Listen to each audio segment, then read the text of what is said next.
गरज नाही, स्वतः अभ्यास करत राहतात. परंतु खूप म्हणजे हाताच्या बोटावर मोजणे इतके कमी असतात ते.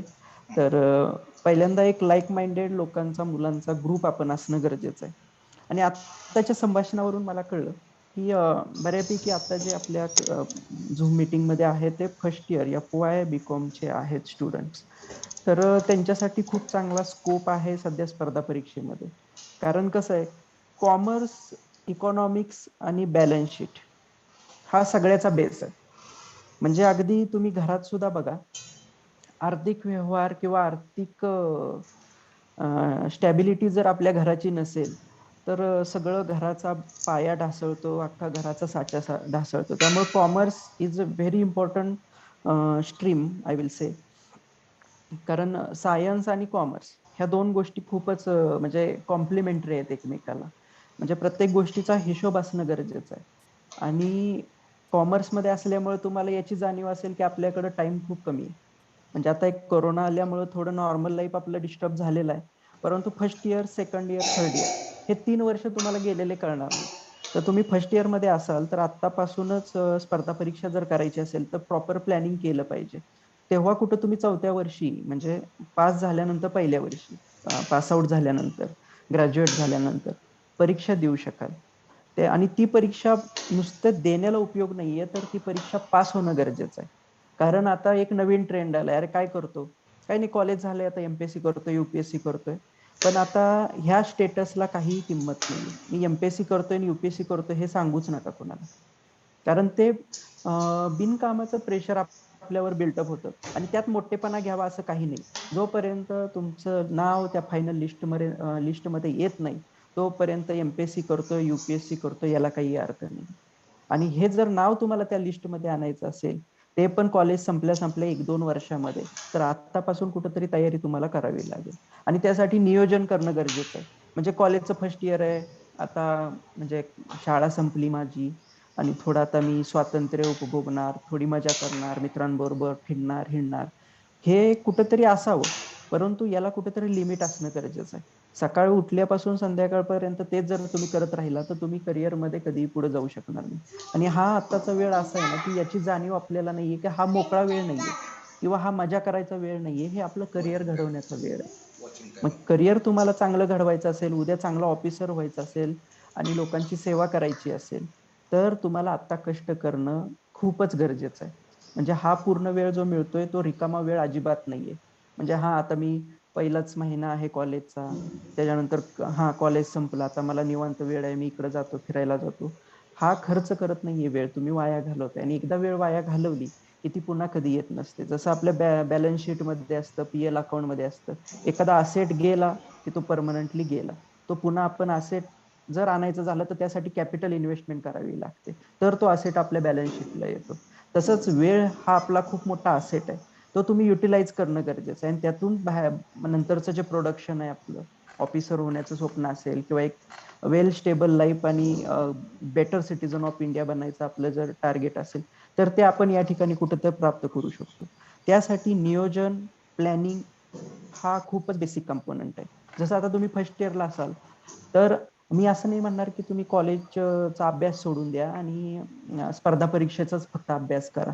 तो एक चुकीचा ट्रेंड आता मुलांमध्ये येतोय. तर तसं अजिबात नाही झालं पाहिजे. कारण कसं आहे की जगात कुठेही गेलं तर तुम्ही बेसिक तुमची जी स्ट्रीम आहे त्यामध्ये खूप स्ट्रॉंग असणं गरजेचं आहे. फॉर एक्झाम्पल माझं ऍग्रिकल्चर झालेलं आहे, तर मला ऍग्रिकल्चर मधल्या बेसिक गोष्टी ज्या आहेत त्या मला खूप स्ट्रॉंग असणं गरजेचं आहे.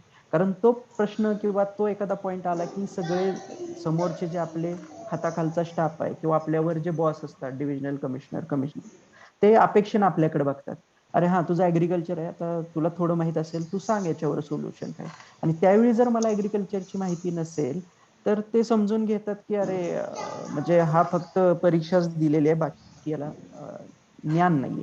तसं तुम्ही जसं कॉमर्स आहे, तर कॉमर्स एक बेस्ट फॅकल्टी का आहे, म्हणजे स्ट्रीम का आहे, तर यामध्ये खूप बेसिक गोष्टी प्लॅनिंगच्या आहेत त्या शिकवल्या जातात. बाकीच्या स्ट्रीम मध्ये प्लॅनिंगची जास्त कंपोनंट येत नाही, म्हणून तुम्ही प्लॅनिंग मध्ये बेस्ट असता. मग हे जे आपला प्लस पॉइंट आहे प्लॅनिंगचा, तो तुम्ही तुमच्या आयुष्याला पण अप्लाय करणं गरजेचं आहे.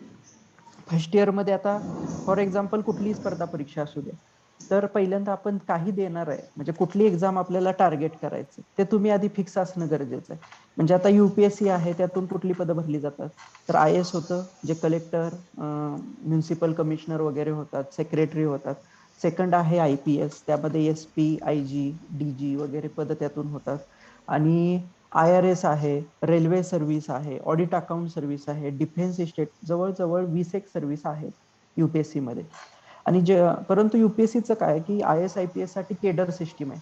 Once you get a cadre, त्यानंतर तुम्हाला पूर्ण आयुष्य तुम्हाला तिथं स्पेंड करावं लागतं. फॉर एक्झाम्पल माझा आता हा मित्र SP जो आहे गुजरातला, त्याला रिटायर होईपर्यंत तिथंच थांबावं लागणार किंवा मग दिल्लीला डेप्युटेशनवर जावं लागणार.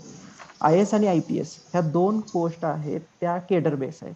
आणि त्याच्यानंतरच्या प्रत्येक पोस्ट हा सेंट्रल सर्व्हिस आहेत. सेंट्रल सर्व्हिसमध्ये आउट ऑफ 30 इयर सर्व्हिस आपण जर धरली, 30-35 वर्षाची सर्व्हिस, तर 25 एक वर्ष आपण महाराष्ट्रामध्ये राहू शकतो. 5-10 वर्ष सर्व्हिस आपल्याला आउट ऑफ महाराष्ट्र स्पेंड करावी लागेल. तर हे एक UPSCचं ओव्हरऑल डेप्युटी कलेक्टर, DYSP, तहसीलदार, नायब तहसीलदार, अशा प्रकारची जी पद आहेत, DDR, SC-ST, तर ही पूर्णपणे स्टेटमध्ये असतात. आपल्या महाराष्ट्रामध्येच त्याची सर्व्हिस असते. फक्त महाराष्ट्रातल्या डिव्हिजन वेगळे असतील.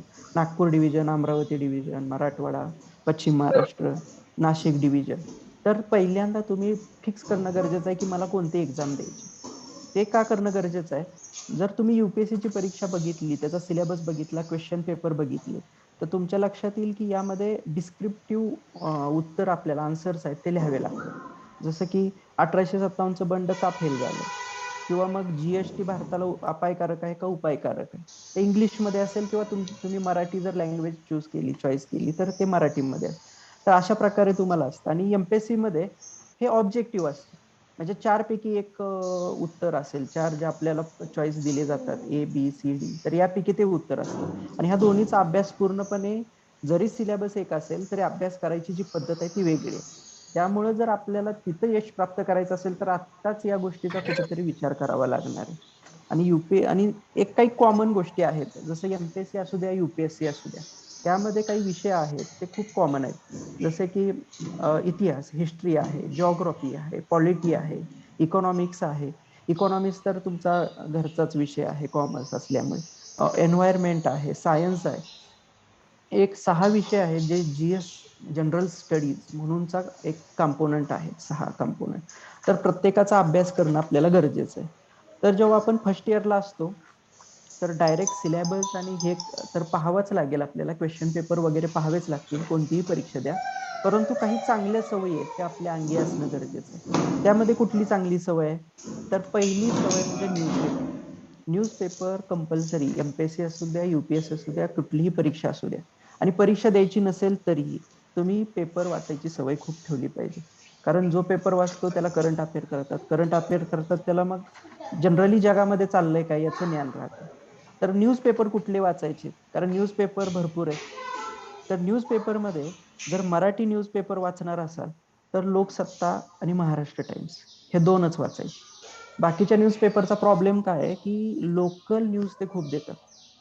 म्हणजे चोरी झाली, भांडण झालं, हे झालं, गुन्हा दाखल झाला, ह्या बातम्यांचा आपल्याला जास्त उपयोग नाहीये किंवा रिलेव्हन्स नाहीये. आपल्याला राष्ट्रीय, आंतरराष्ट्रीय आणि राज्यातल्या महत्वाच्या बातम्या ह्या आपल्याला जास्त स्कीम सुरू झालेली आहे. आत्ताच एक तुम्ही टीव्ही मध्ये पाहिलं असेल, माहित नाही, सुएझ कॅनल मध्ये एक प्रॉब्लेम झाला होता, एक जहाज अडकलं होतं. तर त्यामुळे कितीतरी बिलियन इकॉनॉमीचा लॉस त्या ठिकाणी झाला, ट्रेड आपला थांबला होता. तर याचा भारतावर काय परिणाम होईल? त्याच्यानंतर युक्रेनमध्ये आता पुन्हा युद्ध सुरू होतंय, तर त्याचा भारतावर काय परिणाम होईल? हे आंतरराष्ट्रीय लेवल झाले. राष्ट्रीय लेवलला वेगवेगळ्या निवडणुका चालू असतात, तिथले मुद्दे काय आहेत, किंवा एखादी नॅशनल पॉलिसी बनते. त्या पॉलिसीचा आता जसं इंजिनिअरिंगसाठी त्यांनी मॅथ्स आणि हे सब्जेक्ट कंपल्सरी नाही करायचं ठरवलं, तर त्याचा परिणाम काय होईल? म्हणजे असा एक 360 डिग्रीचा विचार करायची सवय कुठेतरी आपल्या ब्रेनला लागली पाहिजे. आणि हे फक्त परीक्षेसाठीच नाहीये, तर आयुष्य जगताना पण ह्या गोष्टी खूप गरजेच्या आहेत. फक्त ते झापड लावल्यासारखं समोर जाण्यात अर्थ नाही. आणि अशा व्यक्तींना खूप म्हणजे आत्ताचं जग एवढं कॉम्पिटेटिव्ह झालेलं आहे की प्रचंड फसवणूक होते. जर आपल्याला कॉमन सेन्स नसेल, सामान्य ज्ञान नसेल, तर जगणं खूप अवघड आहे. तर ह्या गोष्टी म्हणजे अभ्यास, चौफेर दृष्टिकोन हे डेव्हलप होणं खूपच गरजेचं आहे. तोच व्यक्ती खूप चांगलं आयुष्य जगू शकतो आणि कुठंतरी पुढे जाऊ शकतो. तर न्यूजपेपर एक खूप महत्वाचा आहे. न्यूजपेपर वाचत असताना काय करणार, तर त्यामध्ये जे महत्वाचे पॉइंट आहेत ना, ते कुठेतरी नोट डाऊन करायला शिका. कारण आपण नॉर्मली वाचताना काय विचार करतो, अरे हे सोपं आहे, हे माझ्या बुद्धीमध्ये राहील किंवा हे माझ्या लक्षात राहील. परंतु आपल्या बुद्धीचं असं असतं, लक्षात ठेवण्याची कॅपॅसिटी जी आहे, तर ते दिवसेंदिवस कमी होत जाते. म्हणजे आज आपण एखादी गोष्ट वाचली तर ती 70-80% आपल्या लक्षात आज राहील. पण जेव्हा 24 तास उलटतात तेव्हा ती 50% होते. नंतर 36 तास होतात तेव्हा ती 20% राहते. आणि 10 दिवसानंतर तुम्हाला विचारलं तर मधी बाकीची इन्फॉर्मेशन एवढी आपल्या ब्रेन करून प्रोसेस झालेली असते की ती इन्फॉर्मेशन कदाचित तुम्हाला आठवणार नाही. तर हे रिकॉल कुठेतरी करावं म्हणून तुम्ही नोट्स घेणं गरजेचं आहे. बरं, हे नोट्स मेकिंग हे एक आर्ट आहे. म्हणजे याचा उपयोग फक्त स्पर्धा परीक्षाच नाही, तुम्ही कॉलेजमध्ये बघा, कॉलेजमध्ये पण त्याचा खूप उपयोग होईल. म्हणजे आम्हाला जे युपीएससी करताना सर होते, सतीश पाटील सर होते, ते जेव्हा आम्हाला फर्स्ट इयरला सांगायचे की अशा नोट्स काढा, जॉग्राफीचा माझा ऑप्शनल त्यावेळी जॉग्राफी होता, तर त्याचा मी उपयोग आमच्या कॉलेजच्या ह्याच्यासाठी केला होता, युनिव्हर्सिटीच्या सिलेबससाठी. आणि बिलीव्ह मी, मला शेवटच्या दिवशी असं रात्रभर अभ्यास करायची कधीच गरज लागली नाही. कारण माझ्याकडे रेडीमेड नोट्स होत्या माझ्या, त्या मी स्वतः लिहिल्या होत्या, त्या मी सिलेबस मधून एक्स्ट्रॅक्ट केलेल्या होत्या. याचा अर्थ काय, त्याच्यावर मी बरंच काम केलं होतं, बरीच प्रोसेस केली होती आणि त्या कुठेतरी माझ्या ब्रेनमध्ये स्टोअर झालेल्या होत्या. जेव्हा मी नोट्स वाचायचो, एखादा पॉइंट वाचला की मला बाकी त्याच्याशी संदर्भित असलेली सगळी माहिती आठवायची. सेकंड पॉइंट वाटला की त्या पॉइंटचं डिस्क्रिप्शन सगळं आठवायचं.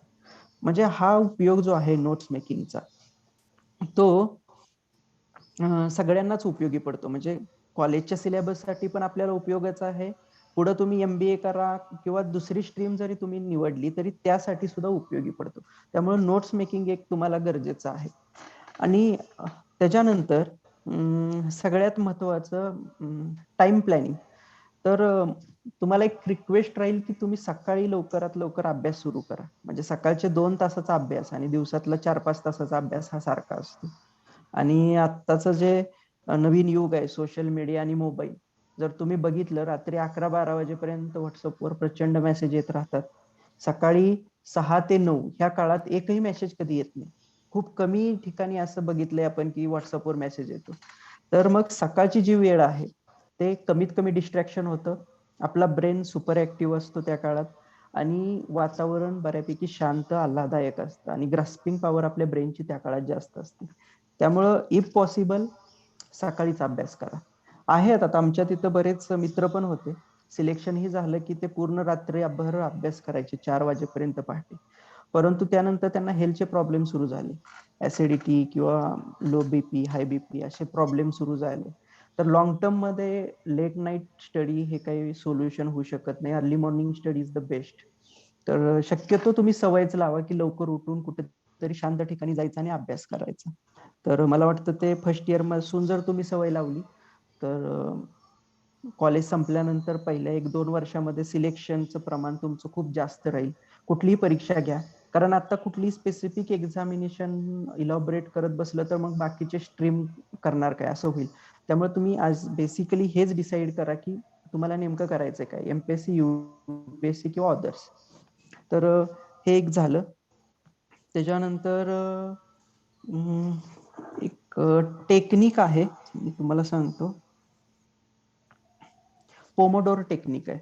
ऍक्च्युली यामध्ये काय असतं की आपण जेव्हा अभ्यासाला बसतो, सपोज 1 तास मला पुढचा अभ्यास करायचा आहे, तर यामध्ये मी काय संपवणार आहे एक टार्गेट आधीच माझ्या डोळ्यासमोर असणं गरजेचं आहे. कारण विदाऊट प्लॅनिंग जर तुम्ही बसला, हे पुस्तक घेऊन मी वाचायला बसतोय आता, तर त्यातून आउटपुट जे मिळणार आहे तेवढं सफिशियंट आउटपुट आपल्याला नाही भेटणार आहे. तर त्यामध्ये हे फिक्स असणं गरजेचं आहे की मी ऍटलिस्ट 50 पेजेस किंवा 10 पेजेस, 20 पेजेस ह्या एका तासामध्ये मी संपवणार आहे. तर सपोज आपण 20 पानं संपवायचं टार्गेट ठेवलं आणि आपल्याकडे 60 मिनिट आहेत, तर पर पेज आपण 3 मिनिट स्पेंड करणार आहे. तर प्रत्येक 10 मिनिटाला आपली 3 पानं झाली पाहिजेत.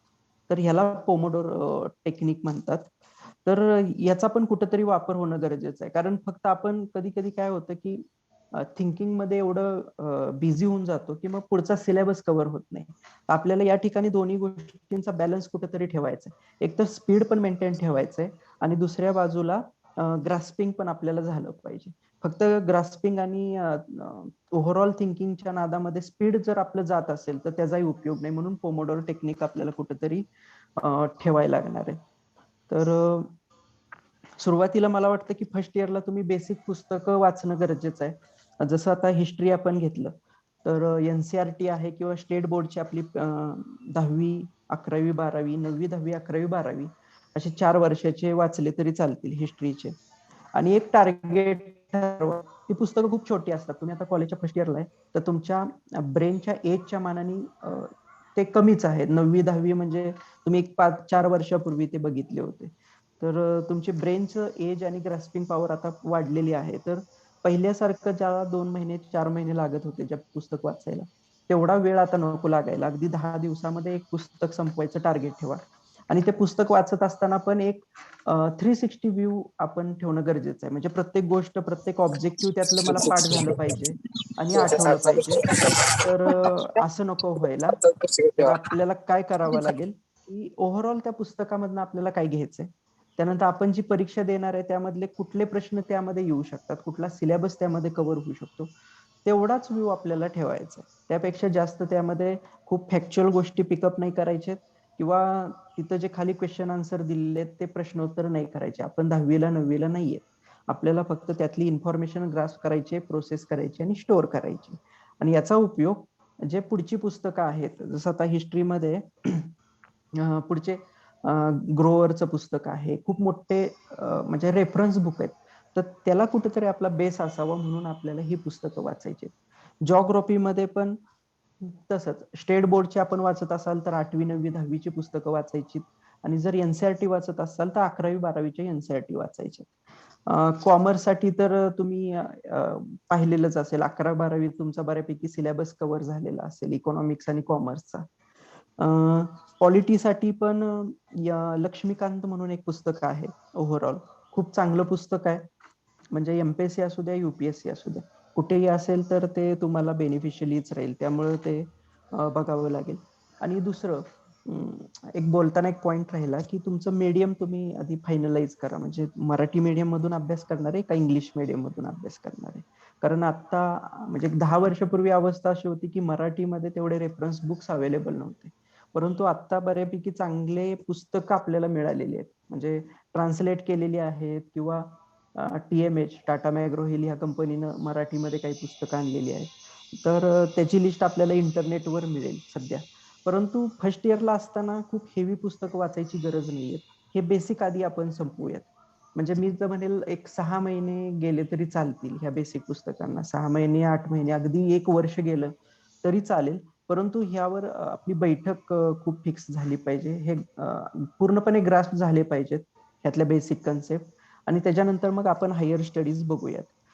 मीन व्हाईल जर आपण जे फायनल करणार आहे म्हणजे एमपीएससी करणाऱ्यांनी एमपीएससीचा सिलेबस, युपीएससी करणार असतील तर युपीएससीचा सिलेबस तुम्ही काय करा की ऍटलिस्ट आठवड्यातून 15 दिवसातून एकदा वाचून काढा जीएसचा सिलेबस. सर 1 मिनिट, लिंकचं टायमिंग संपत आलंय. तर सर्वांना रिक्वेस्ट आहे की त्यांनी परत लिंक जॉईन करायची कट झाल्यानंतर. हा ओके. हॅलो, आवाज येतोय? हो येतोय सर.